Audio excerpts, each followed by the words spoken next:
I could play basketball like Michael Jordan, if I were Michael Jordan, but I'm not. What applies to him doesn't apply to me. I keep this in mind when watching finance gurus.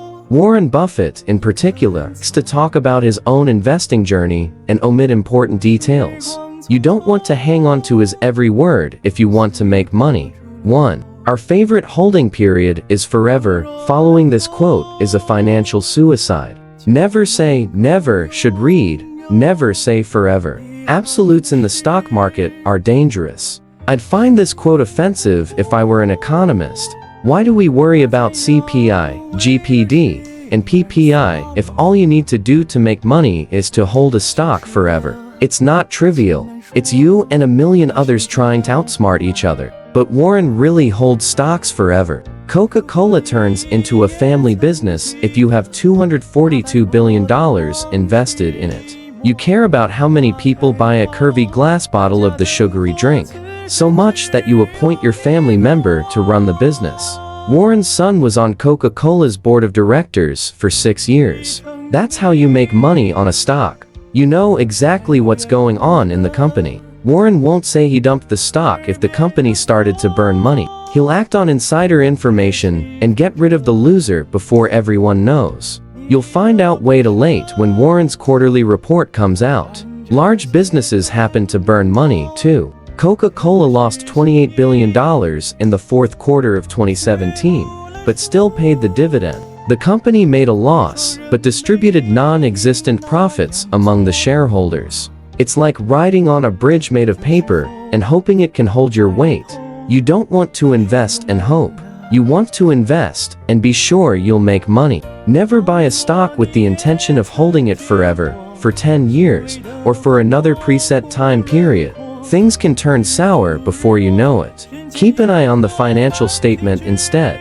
Make certain the profits are growing. 2. Why diversification is only required when investors do not understand what they are doing. How do you know you understand what you're doing? It's simple. Read about a company, invest in it, see your stock grow, and declare yourself a great investor who's cracked the cheat code of the stock market. Then pick a company at random and invest in it. Research found you'll do as well as or even better than those who rack their brains looking for the next 100B adger. Everyone has the potential to make money on stocks, but very few have a net worth of $132 billion like Warren. His edge is time in the market. At 93, he's been invested for 8 decades, but not in an index fund. At a young age, Warren concentrated and made a killing on the insurance company, Geico. Rumor has it that Warren took a train to the company's office on a Saturday in the late 1940s to discuss his potential investment.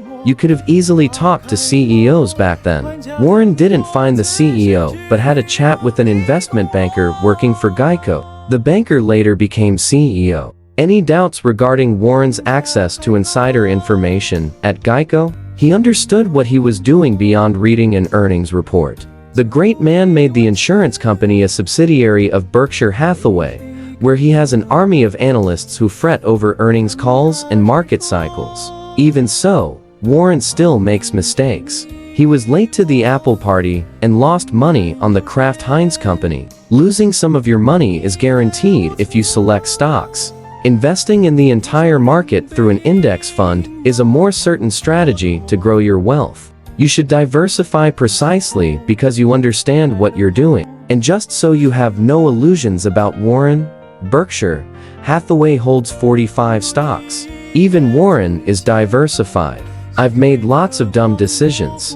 That's part of the game. Warren Buffett. 3. I never attempt to make money on the stock market. As much as I respect Warren, I don't buy his BS here. Investing is about growing your financial base and nothing else. But let's try to understand why Warren says what he says. Warren is even better than Elon at building a personal brand. While Elon tweets all day, Warren reads. The media do the ad work for Warren, but paint the wrong image of him. He's a modest individual driving a 2014 Cadillac. Warren's voice has gotten weak recently. You wish he would take a few days off and rest. He's an upstanding family father deserving a long vacation. This is where the misunderstanding comes from. Money has a different meaning.